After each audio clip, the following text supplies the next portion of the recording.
नमस्कार, मैं Veeru Thakur, secretary DLS से नाहन शर्मा।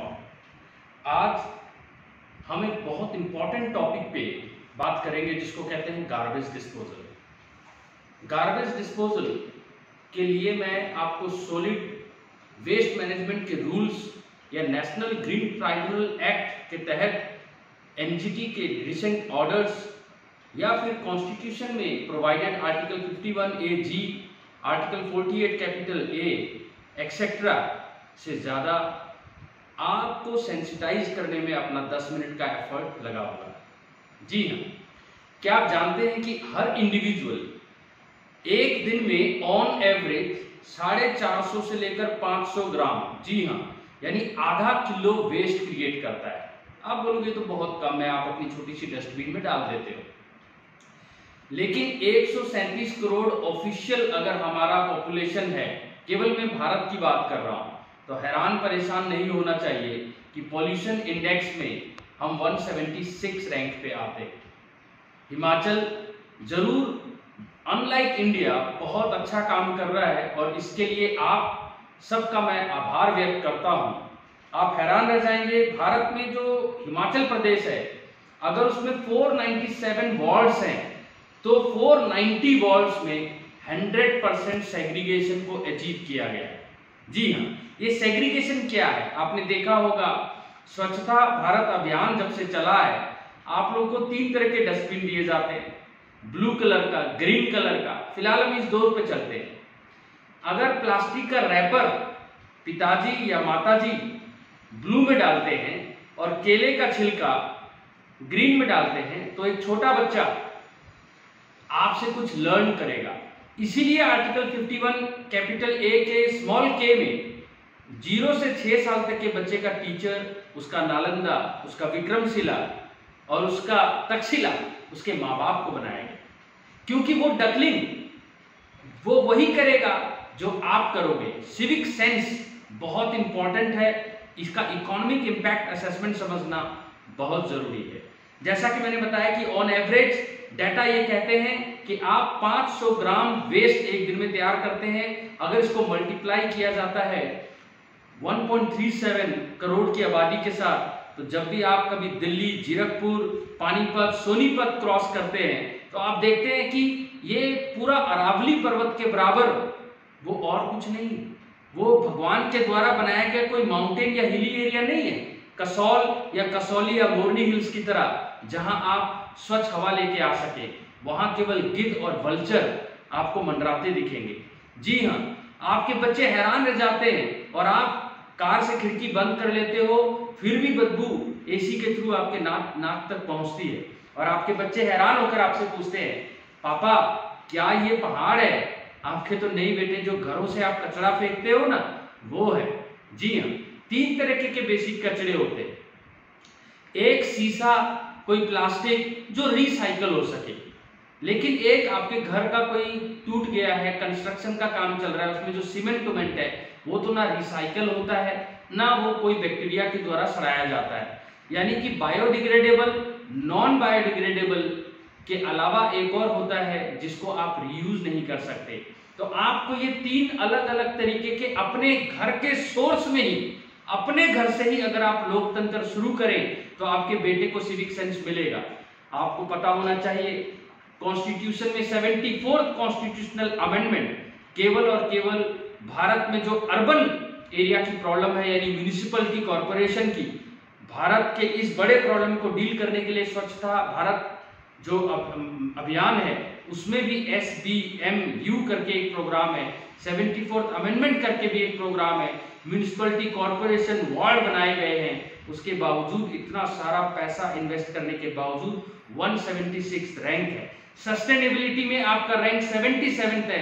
इसका ये मतलब है कि आप जब चीजें वेस्ट करते हैं तो आपका परसेप्शन इतना पुअर है और विजन इतना खराब है, इतना मियोपिक है कि आने वाली तीसरी जनरेशन के बारे में आप सोच नहीं रहे। जी हाँ, एक डेटा के हिसाब से पूरा वर्ल्ड 2016 में 2.01 बिलियन टन, ध्यान से सुने, लगभग 2 अरब टन का कचरा इस धरती पे फेंक चुका है और 2050 तक जब पॉपुलेशन आज 7 बिलियन है, वो बढ़कर जितनी भी हो जाएगी, आप अपने कचरे का अंदाजा देख लो, 3.40 अरब टन आप कचरा फेंक चुके होंगे। ये कचरे जाते कहाँ? आप तो अलग करते नहीं अपने घर के सोर्स में। तो सॉलिड कचरा भी अगर एक गिलास, एक बोतल अगर आपने घर में ठीक से रखा होता तो वो एटलीस्ट समुद्र और नदियों में नहीं जाता। ऑलरेडी तमिलनाडु, जिसने बहुत बेहतर काम किया है, लगभग 20%, वहाँ 100% सेग्रीगेशन है। लोग ब्लू कचरे के डब्बे में ही डालते हैं, ग्रीन वाले में ही डालते हैं। उसके बावजूद तमिलनाडु का ग्राउंड वाटर खत्म हो गया है।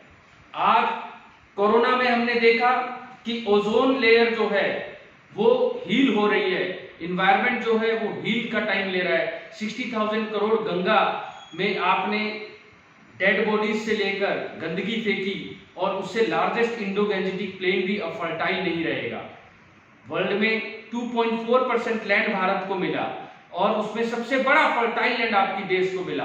365 दिन धूप आपको मिला, नतीजा दूध में नंबर 1 आप, और गेहूं में, फलों में भी आप काफी हद तक नंबर 1, लेकिन 68% आपका दूध एडल्ट्रेटेड। माओ के स्तन से जो दूध निकल रहा है गंगानगर राजस्थान में, उसमें पेस्टिसाइड, क्योंकि आपने फूड साइकिल डिस्टर्ब किया। ये जो 2.01 बिलियन टन आपने फेंका, आपके परसेप्शन की चेंज करने की जरूरत है। इस छोटे से सेंसिटाइजेशन प्रोग्राम में मैं आपसे केवल ये कहूंगा, आप अपने घरों में आज ही अपने घरों के बायोडिग्रेडेबल, यानी कि अगर आप केले का छिलका, आम का छिलका, सब्जी, ये सारी चीजें एक अलग ग्रीन वाले बॉक्स में डस्टबिन में डालते हो और फिर धरती में खड्डा करके आप उसमें अगर डाल देते हो तो उसी से खाद बनेगा, रिसाइकल हो जाएगा। आपको शायद मालूम नहीं है, इंडिया का जो कचरा बिनने वाला, जिसको हम वेस्ट पिकर कहते हैं, जिसको आप देख के मुंह मोड़ लेते हो, वो 10,000 टन, जी हाँ 10,000 टन वो आपका प्लास्टिक वापस इकोनॉमी में को देता है रीयूज करने के लिए। आपका स्विट्जरलैंड केवल इस परसेप्शन के कारण ही वर्ल्ड में अपना आधे से ज्यादा अर्निंग कचरे से कर लेता है, क्योंकि जब वहां पर किसी बच्चे को या सिटीजन को कोई कचरे का, मान लो ये प्लास्टिक का छोटा सा चीज दिखता है या ये प्लास्टिक का छोटा सा डब्बा, तो वो उसको वेस्ट नहीं कहता, वो कहता है ये गोल्ड है, ये सोना है, क्योंकि उसको पता है ये उसकी फैक्ट्री में जाकर रिसाइकल होगा। मगर अनलाइक हमारे देश में, आप चिप्स खाते हो और बाहर बड़े आराम से फेंक देते हो। आप ये समझते नहीं, आपका एक फेंका हुआ 2.01 बिलियन टन में कंट्रीब्यूट करता है, और कचरा चुनने वाला हर दिन 10,000 टन उठाता है। ये इनफॉर्मल सेक्टर कोई ग्लव्स नहीं पहनता, कोई मास्क इसको नहीं मिलता। नतीजा, कोरोना तो वायरस है, लेकिन जो आपका कचरा है 2.01, उससे दूषित हवा, दूषित पानी, बदबू, बैक्टीरिया का सड़ना, और जो आप अगर घरों में अच्छे से बनाते तो उसका गैस बनता, मीथेन गैस बनता, लेकिन आपने उसको बड़े बड़े पहाड़ में तब्दील कर दिया, वहां गैस भी बन रहे हैं, उससे लोग मर रहे हैं, और जिसको हम कहते हैं धरती पूरी की पूरी बंजर हो रही है। क्या इस हिसाब से आने वाली तीसरी जनरेशन क्या शुद्ध पानी, आज पानी बिक रहा है, हवा भी खा पाएगी, पी पाएगी, सूंघ पाएगी? आंसर है नहीं। आप अमेज़न से शॉपिंग करते हैं, अमेज़न से आपको तुरंत ये मिल जाता है, लेकिन इसके ऊपर एक प्लास्टिक चढ़ा होता है। क्या आपको पता है 43%, ये डाटा बोलता है 43% केवल फ्लिपकार्ट और अमेज़न, ये 1 सिंगल यूज वाला प्लास्टिक जो दूसरी बार यूज नहीं हो सकता। इतने सारे रूल बनाए गए। हिमाचल प्रदेश भी वन ऑफ द स्टेट है जहां बैन है, लेकिन प्लास्टिक बैन करने से नहीं। अगर आप दुकान में जाओ और आपको वो प्लास्टिक दे अच्छे किस्म का जिसमें माइक्रोन कम हो, तो आप उसको अपने घरों में लाएं और उसको 10 बार यूज करें, गाड़ी में हमेशा रखें, 10 बार ना प्लास्टिक मांगे।